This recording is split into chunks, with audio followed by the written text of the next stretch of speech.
Hey, what's up? How are you guys doing? Mako-san, how you doing?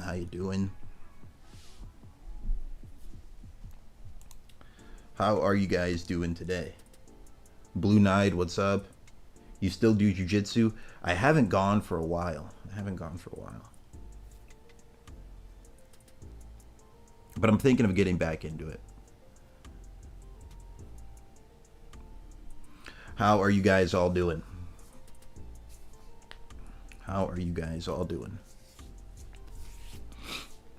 Today is going to be a quick stream. I don't even think it'll be a full hour long this time. I'm thinking it's going to be somewhere around like a little bit more than half an hour. But today we're going to be going over some of the power scaling in Elbaf and like talking about some complaints that like the that have been becoming more popular, and like analyzing the scenes ourselves and talking about it a bit. There's actually a lot to talk about here. I might make this into a video, but I wanted to do it as a stream first. You said, will the VOD be up later or members only? I'm not sure. This one I was planning on saving to members only, but I'll probably leave it up for a little while. What's up, Womack? How's it going? Do we think Loki has gapped rocks? Probably, yeah. I would say so. I would say Loki, yeah. But there's a lot to talk about. Yo, what's up, Flanny? How you doing? There's a lot to talk about with One Piece power scaling and Elbaf, okay? So, you said, yo, Lilo, do you think Elbaf arc, Gon and Killua could high diff jump Hisoka? Wait, I think you mean Chimera Ant arc. They have a chance, yeah. There's like combos they could do that could actually beat him. It would be a tough fight, though. Thanks, Blue Knight. Sounds good, bro. But all right, let's start talking about this, chat. So there's a lot of different stuff to cover here, so I'm just going to go ahead and get started, okay? So first off, before I actually start scaling, well, before I actually go into the in-depth scaling stuff, the first thing I want to say is that Elbaf in general, up until about this very chapter, so up until about 5 chapters ago, in my opinion, real good argument that Elbaf's actually just the best arc in One Piece. Genuinely a very good argument for Elbaf just actually being the best arc in One Piece. There's a lot of stuff I want to say. King of Heroes, what's up, bro? Here, let me go on a quick like mini tangent rant before I get into the actual scaling. What I've seen just looking at like different things people say about One Piece. This is an opinion I have on it. First, it's that this arc debatably might be the best arc in One Piece. Up until this point, there's some flaws here that I want to talk about.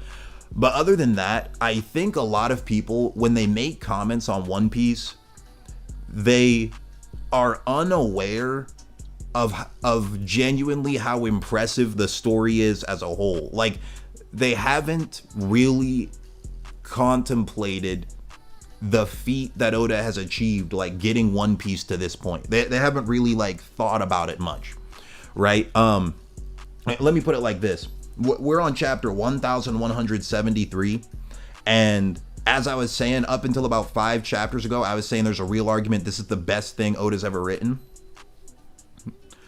Meanwhile, you compare it to other new gen manga, they're falling off like 200 chapters in. Like they have a noticeable quality dip like 200 chapters into their runtime. Meanwhile, you have Oda over here 30 years into his story writing debatably the best thing he's ever written. A lot of people aren't really reflecting on that when they're making their comments. Like I've seen people say so many wild things about One Piece. And I think a lot of the wild takes come from a lack of acknowledging that genuine fact that what Oda's already accomplished up to this point is basically unheard of. Okay, so that's one thing. The other thing is I think One Piece has reached a point where it's kind of like Star Wars. What I mean by that is think about like how I'm talking about the popularity of One Piece, right? Like think about how popular Star Wars is. Like Star Wars is in a place where a lot of people, they consider themselves Star Wars fans, but they don't really know anything about it. Like, I would consider myself like that kind of Star Wars fan, right? Like I know the characters, I have a gist of an understanding of like what happens in the movies, and I kind of understand it, right? And if you asked me like like a detailed question about Star Wars, most of the time I'm gonna give a pretty surface level answer, okay? And I think that's what a lot of like the One Piece fandom is right now.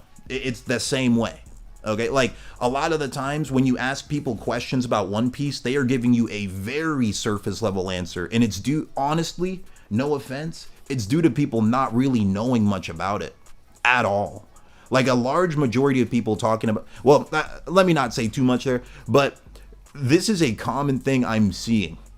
For example, if you ask someone a question like this in One Piece, characters get stronger in One Piece. If you ask like the average One Piece fan that, they're gonna give you like a very surface level answer. They'll say something like, "Oh, well, I don't know. I guess Oda makes them stronger if he wants them to be stronger."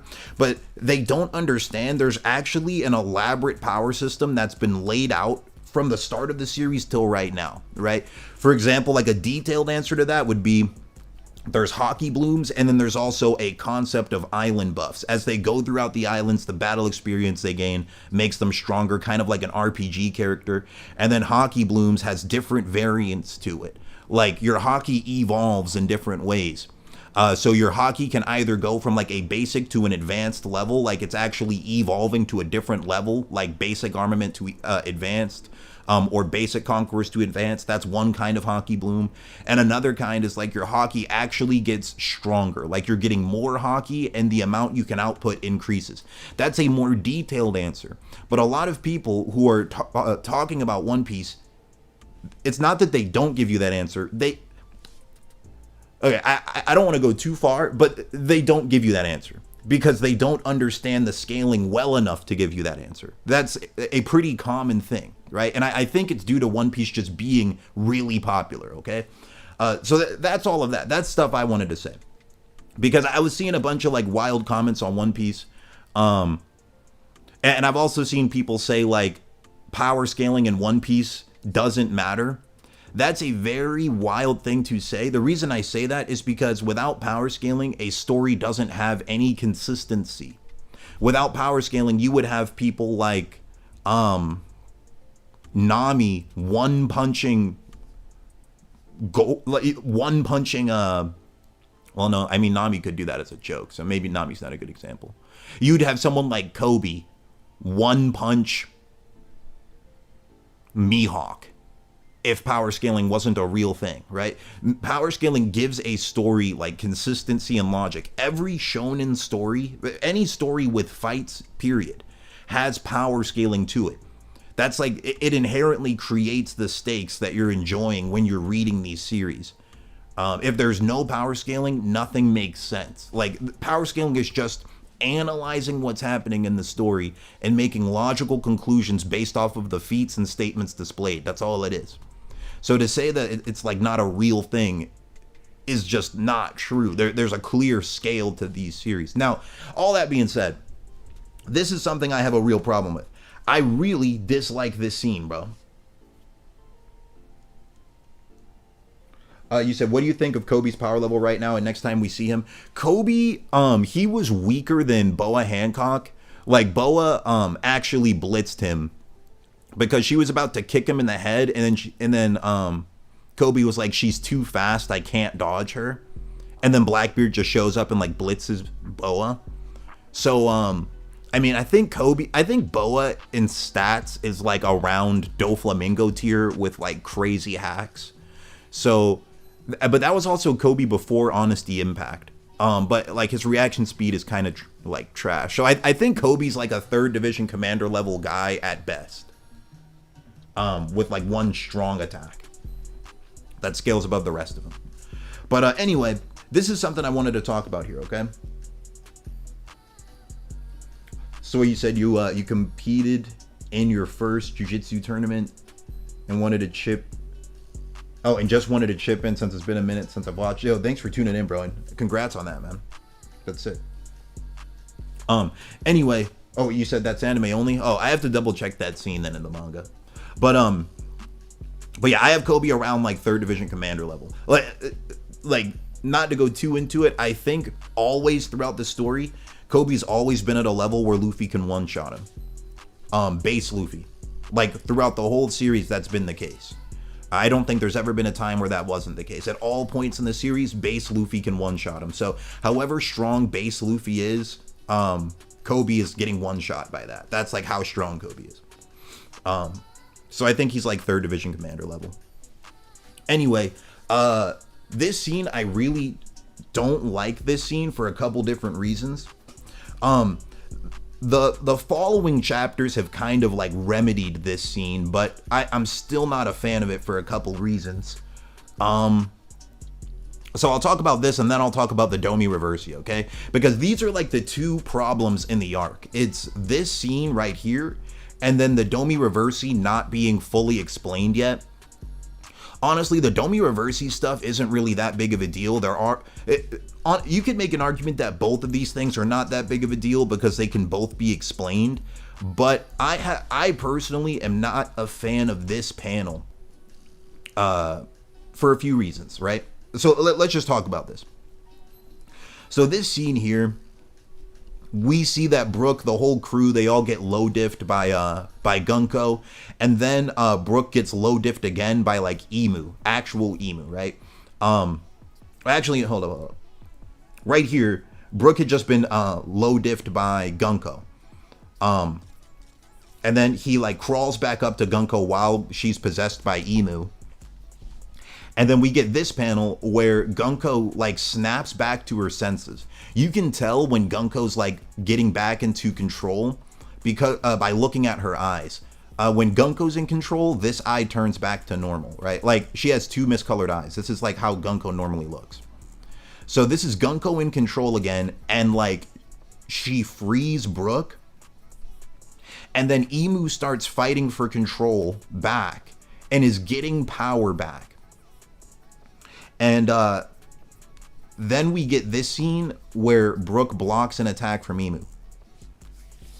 So there's a lot of ways to explain this, but I don't like this scene mainly because it has this hockey lightning here. Though there's a lot I can say, so I'll just try to like explain it like one thing at a time.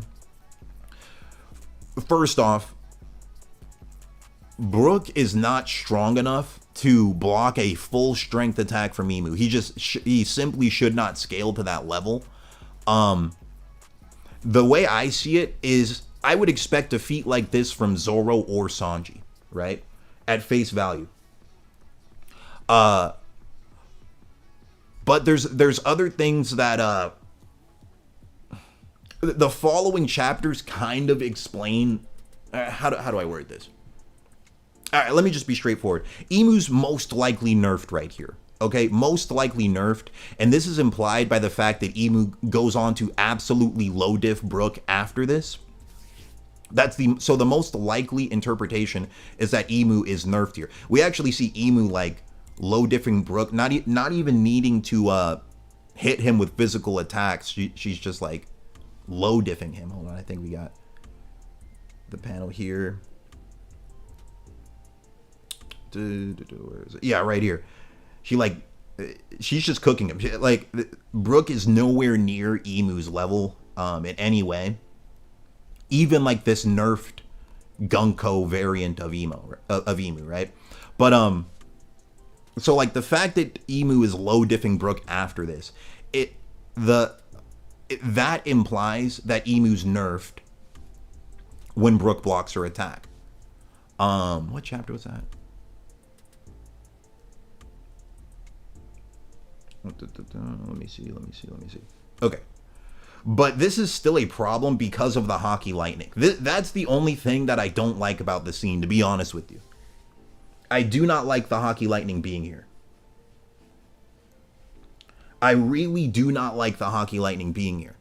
Like, we do have the answer that, like, yes, Gunko's probably nerfed here. Almost, sorry, Emu is very likely nerfed here. Almost guaranteed, right? That's the most logical interpretation. But I just really don't like that the Hockey Lightning's here. Because in my opinion, if you just remove the Hockey Lightning, then this scene is actually great. And it would make a lot of sense too, because it's like, Brooke, he's like relative to third division commanders, but a bit weaker. So he's like a little bit, he's below characters like Doflamingo, right? So if this scene just did not have the Hockey Lightning, this would actually be like really cool power scaling. It would be like, even someone as powerful as Emu is not that strong without Hockey. That's like what the scene would kind of show. But instead, like, since this Hockey Lightning's here, the logical interpretation we have to have is that like Emu's being nerfed. But it gets annoying because you have to say even Emu's Hockey is being nerfed too.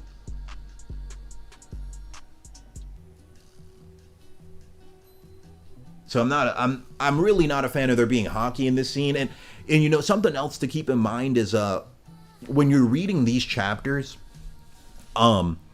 the final cut of the chapter is the actual volume. So the volume has not been released containing this chapter yet. Like, I think this volume comes out later in the year. And sometimes Oda does like change things when he releases it in the actual volume. So maybe they'll end up, you know, erasing these Hockey lines. Maybe that could happen. I don't know.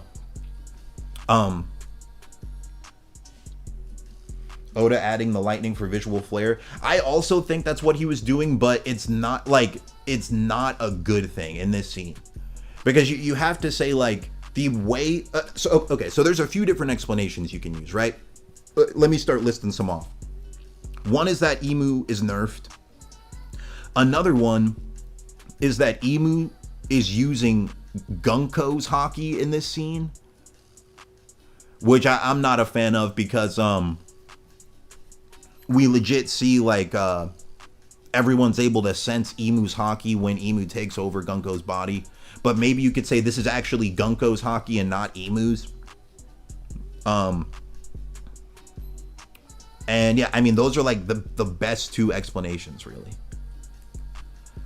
I'm not a fan of it. I wish the Hockey Lightning just wasn't there. Another thing is like, I also wish this panel wasn't here. This one where they have like Emu glaring right before she does the attack. Because like this panel, you see Gunko's getting control back, right? So if this panel wasn't here, then it would just go like, you'd see this, and then you'd have the clash, and people would logically think, oh yeah, like this is obviously nerfed Emu. Because like Gunko's like partially in control again as this is happening. So, but this panel here covering up Gunko's other eye, it makes it so it's kind of unknown. You don't know like how much control Emu has back because of this panel right here.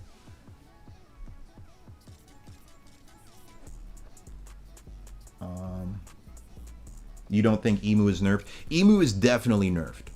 Has to be nerfed because after this, like Emu goes on to absolutely no diff Brooke. So Brooke's not strong enough to actually block like full power attacks from Emu. Let me think. Is there more I wanted to say about this scene in particular? Yeah, I mean, this scene does like annoy me just because like these Hockey Lightning lines did not need to be here. And if you remove them, the scene is like great. Like it's actually a great scene overall. The concept of this subversion of expectations, like we was like Gunko's dad or something, but it turns out he like hates Gunko, and they have like this interesting dynamic going. That was really cool. I just really don't like that these Hockey lines are here, but okay, there's that. There's something else I wanted to say about this. Can I remember it? I don't know. What are your guys' thoughts on this scene?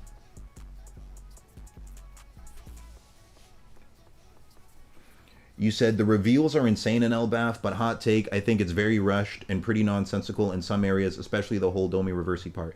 That's fair. I mean, we can talk about the Domi Reversy next. I'm pretty sure Oda has a record to show weaker characters momentarily clash with stronger characters. Yeah, that's fine. It's just different when it's Emu though. Like you don't want the strong, like Emu should be the strongest character in the verse. And you don't want Emu to like look weak in any way. But it's like the fact that Emu goes on to no diff Brooke immediately after this, it implies that this is a nerfed version of Emu. I think like to word my what I'm trying to say a little bit better. Basically, I think this scene is like 1 or 2 edits away from being a great scene. But like there's 1 or 2 small mistakes here that just make this like a very annoying scene to me. Like if you just remove the hockey lightning, this scene is like an 8 out of 10 in my opinion. Or if you remove this panel right here, where Gunko's like normal eye is covered up, then this would also be like an 8 out of 10. But like because those 2 things are here, it like makes this a really frustrating scene in my opinion. So like the only logical conclusion is like, yeah, Gunko's being nerfed by like Emu's being nerfed by Gunko like resisting Emu a little bit. It's like nerfing Emu all around. So there's that. Now we can talk about the Domi Reversy stuff. Okay, yeah, so we can talk about the Domi Reversy stuff now. So honestly, the Domi Reversy stuff is not that bad. Let's see here. So let me think. What are the main complaints with Domi Reversy? The main complaints I've seen is like, why was Rox like tired after his Domi Reversy wore off? And why were the Giants like fully regen? So I can talk about that here. Let me find the panel where it's explained.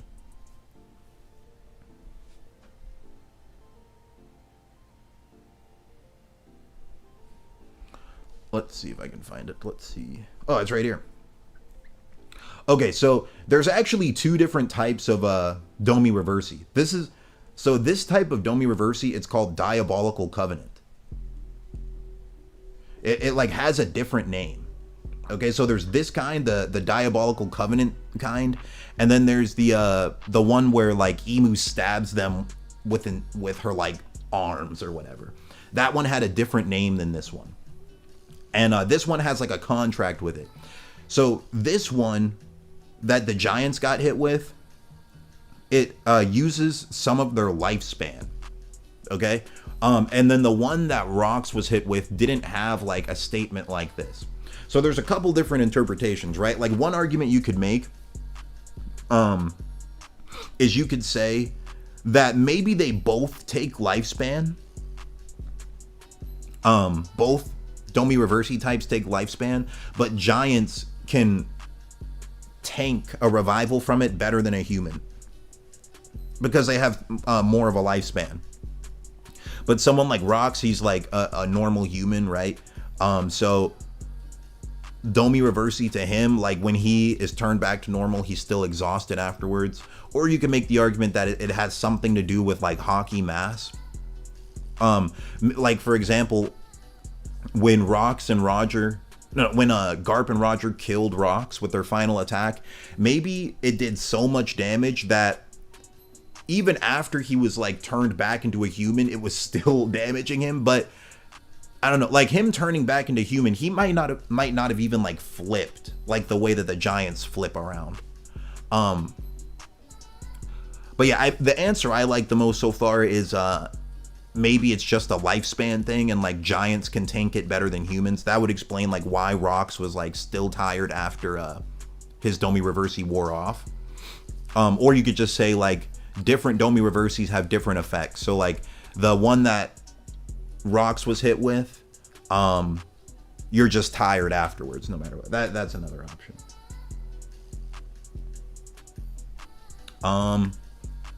So yeah, I don't think Domi Reversy is too bad. Like it seems like Oda wants to slowly reveal more information about it. Like the most recent chapter, he has been doing that. Like he had Chopper revert someone out of Domi Reversy by like slapping them. So it seems like he wants to slowly reveal more information about it. The only real like problem I see with Domi Reversy right now is let's see if I can pull up the scene. What was it? I think it's around here. The way Rocks got Domi Reversy is different. Yeah. Rocks got hit by a different kind. Is it this scene? So this is the only thing that I see like an actual problem with in Domi Reversy. Rocks gets attacked by his like Domi Reversy family members and kills them, but they just stay dead.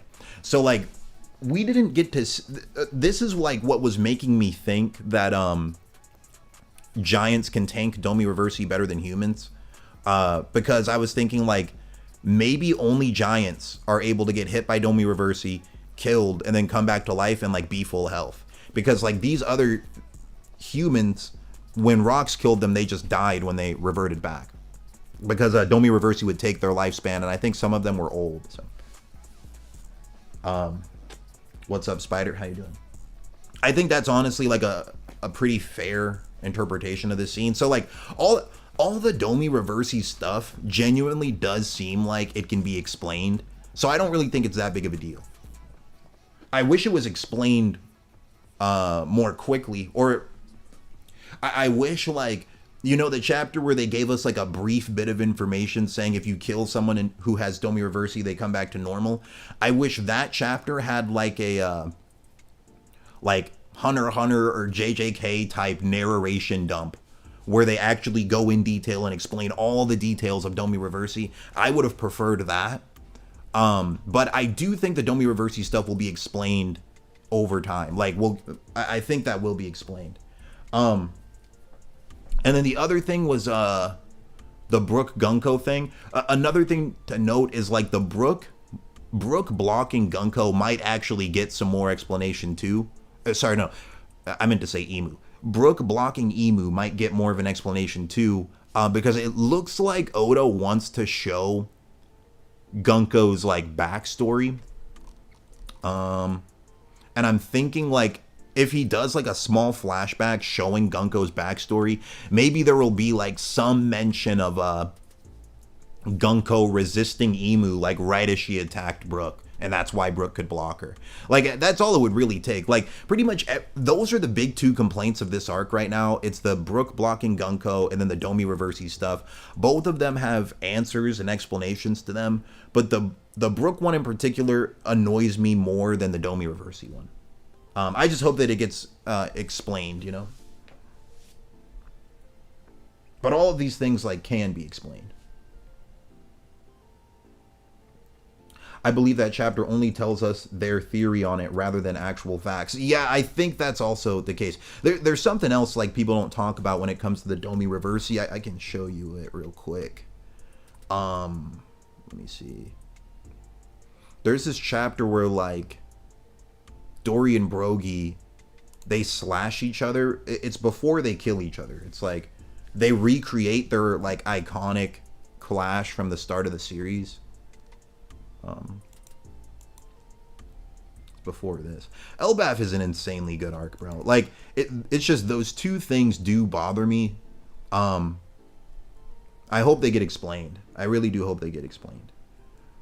I mean, we have answers to explain them already, but it's like I would like the two things I was complaining about. I hope they get like 1 page each explaining both of them, and that would just be like super good. I'm trying to find this one page where Dory and Brogy like both slash each other.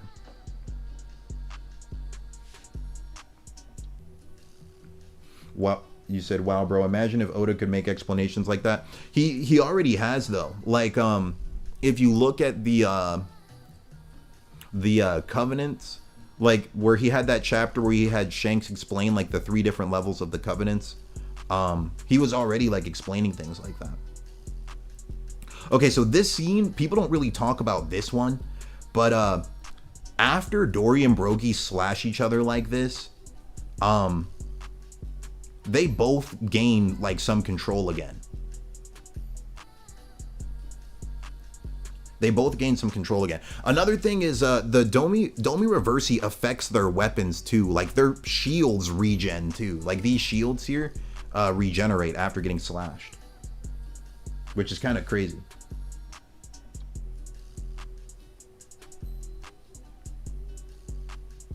Oh yeah, no. Up until the last like 5 chapters, yeah, I have Elbaf. Like honestly, it's in the discussion for just being the best arc in One Piece. Up until like Brooke blocking Emu. But now, so like I had Elbaf as like a solid 9, maybe even 9.5 until that. But the Brooke blocking Emu dropped it from like a 9.5 to like a 7 for me. And like, yeah, it's at like a 7 to a 7.5 now. But up until that, I had it as like debatably the best arc in One Piece. And honestly, these things can be fully explained. So I'll have to see like how the arc finishes. Like if we get like a page that just explains the reason why Brooke could block Gunko is because could block Emu is because Gunko was interfering and nerfed Emu's power. If we get a panel like that, and then we get a panel explaining Domi Reversy a bit more, then Elbaf would go back up to like an 8.5 for me. But if we don't get that, then it's like a 7.5 for me now, I think. At least right now. I'll have to see how the arc finishes. But overall, up until this point, Elbaf was like debatably the best arc in One Piece. It had done like genuinely way too many things well. You said, what's the current talking point? Oh, right now I was going to talk about this thing with the Domi Reversy. So here's one thing. After Dory and Brogy like slash each other like this, they do a lot of damage to each other, but they don't kill each other. After this attack, they gain some control back. I think they showed in the next chapter.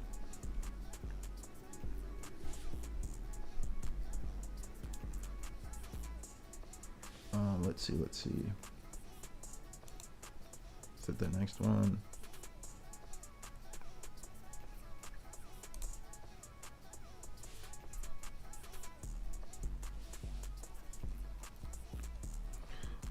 Where is it? I think it's this chapter. Is it really not this one? Okay, I guess this one. Wano has way too many lows to be the best. I'm not gonna lie, bro. I've never understood people complaining about Wano. Like when I hear people complain about Wano, no offense to anybody, I genuinely wonder if they're One Piece fans, bro. Because it's like it's such a One Piece arc. I really, like when I hear people complain about Wano, I genuinely question like, what do you like about One Piece anyway? Because it's like it's such a One Piece arc. I don't even know how to, I've never understood Wano complaints, man. To me, it just seems like, not gonna lie, my honest stance on it, when I see people complain about Wano, I think to myself, I wonder if they even form that opinion on their own, or if they're just like copying stuff they heard other people say. That's genuinely like what I think. Okay, but yeah, here's this scene here. So after Dory and Brogy like slashed each other, they start gaining control back, you see?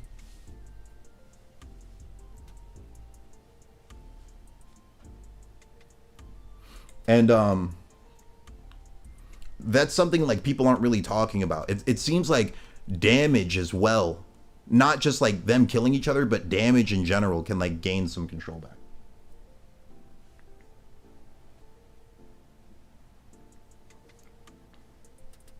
Yeah, I mean, when I see people complain about, yeah, I guess I can talk about Wano for this last little bit here. I mean, bro, it's a really good arc, man. Okay, let me say a few things here. Let me just be straight up honest. When I hear people complain about Wano, a consistent theme I've seen is you guys really haven't read One Piece that long. Like almost everyone I've seen complain about Wano, you guys read this joint in like 3 years. You started it like 3 years ago. Or you started it like 5 years ago. That's a pretty common thing. You guys haven't really been reading it that long. That's one thing. And another thing, it's like when I ask people to explain what they dislike about Wano, they list things that are in like every One Piece arc. And I'm just like, what are you guys talking about, bro? Like, yeah, like, I mean, you guys could do that right now. List in the chat what you dislike about Wano. I can almost guarantee it's going to be in other One Piece arcs that you like. Almost guarantee it. And if I go even further, right? The stuff you like, because I've had discussions on this before, and it's always just like the most shallow, like pointless things people are complaining about with Wano that have no, like, that legit don't matter. And I'll look at all their complaints in Wano, and I'm like, okay, well, do you like Hunter x Hunter? They're like, oh yeah, I love Hunter x Hunter. You like the Chimera Ant arc? Yeah. You realize all those problems are in the Chimera Ant arc too? And then they just kind of, you know, try to move away from it. Been around since Dressrosa. That's not that long. It's not that long. Odin. Okay, so dude, Odin is hype, bro. Okay, you said your complaint is Odin. Odin is like incredible, bro. I mean, so like talking about Odin, right? Like he's just one of like the coolest characters in the whole manga, actually. Kaido was a failed joy, but okay, you guys, okay, let me word it like this. People will complain about Kaido and then glaze Sukuna. You guys realize Sukuna is Kaido with like one extra page of dialogue? That's another thing I've spoken about before. People will hate on Kaido, but then glaze Sukuna. Bro, they're pretty much the same character. Sukuna has like one extra page of dialogue.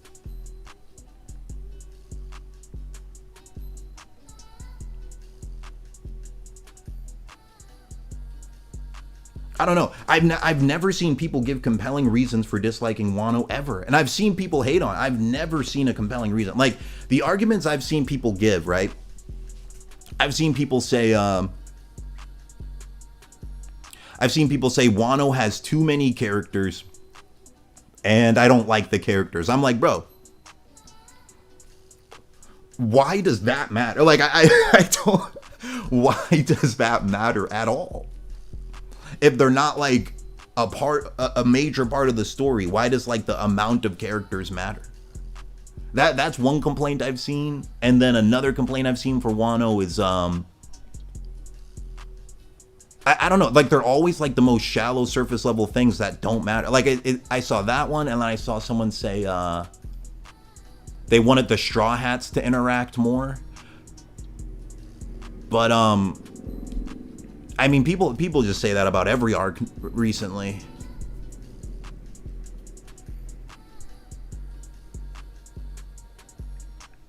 I don't know. I mean, most of the Wano complaints I see are just super shallow.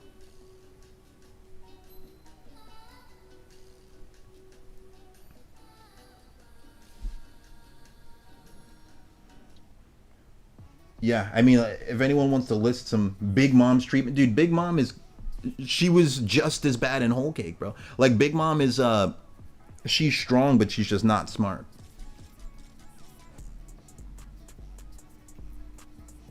Yeah, and even now, I'm not even seeing any compelling arguments in the chat.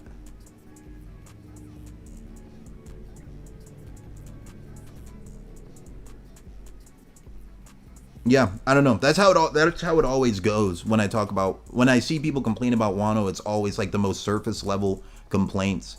And then when you take the complaints and look at them, you're like, okay, you realize all these complaints are like in your favorite series too. Like you could look at Attack on Titan, say most of the same stuff you just said here. You could look at Hunter x Hunter, say most of the same stuff. You want to know what I actually think it is? I think people just want to pick an arc to hate on in One Piece.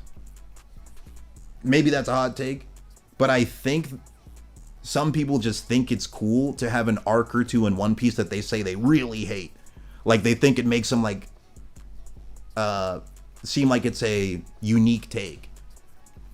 I don't know, because it's not like, if you wanted to hate on Wano, I think like a better stance would be saying something like you think it's dumb that the Five Elders didn't kill Luffy prior to this. I think that's a valid complaint. I think And honestly, that might be my only complaint in Wano. I'm really thinking if there's anything else I disliked in it.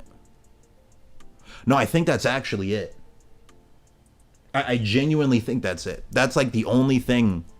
And then there's still arguments around it. You can make the argument that like Shanks was protecting Luffy, and then the Five Elders didn't want to fight Shanks, stuff like that. So, yeah, I mean, I just don't see compelling arguments against Wano ever, really.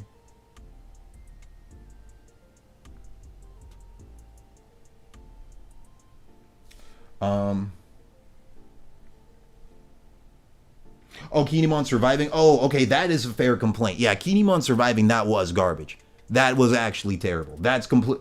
That's a very fair critique there. That is kind of trash. Won't lie about that. I don't know, man. I love One Piece, and there are things you can complain about in the series, but I don't know, man. When I see people start complaining about One Piece, it's very rare that I'm like, oh wow, they're making they're making some real valid points here. It's very rare that I'm like saying that if I watch a video where someone's critiquing One Piece, because like they'll sit here and they'll critique One Piece, a series that's achieved 10 times more than all the other manga they like. And then they'll look at some problems in One Piece, hate on those problems, and then watch 10 other manga that have all those same problems and glaze them. It's like, I see that like a lot. And he killed like a bunch of like normal people, but like in the Wano raid, like 3 of the samurai die.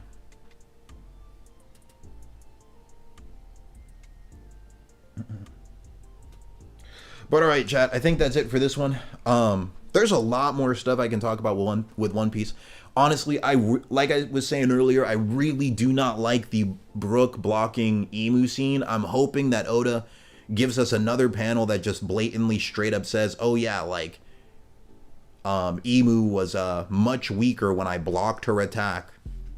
I hope he put something like that in there.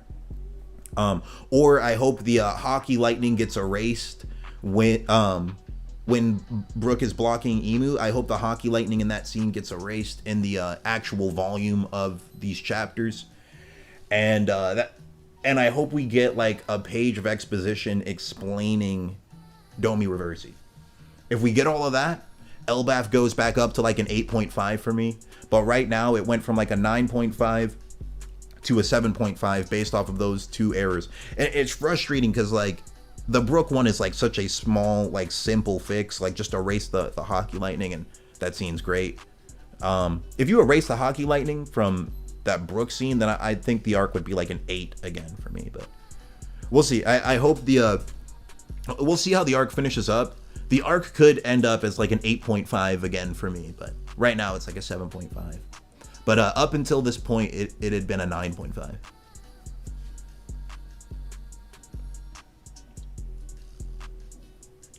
Alright guys, that's it for this stream. I will probably set this one to members only in a bit. Oh yeah, Kaido did kill that CP0 guy too. But that's it for this one. Thank you guys for tuning in, and I'll see you on the next one.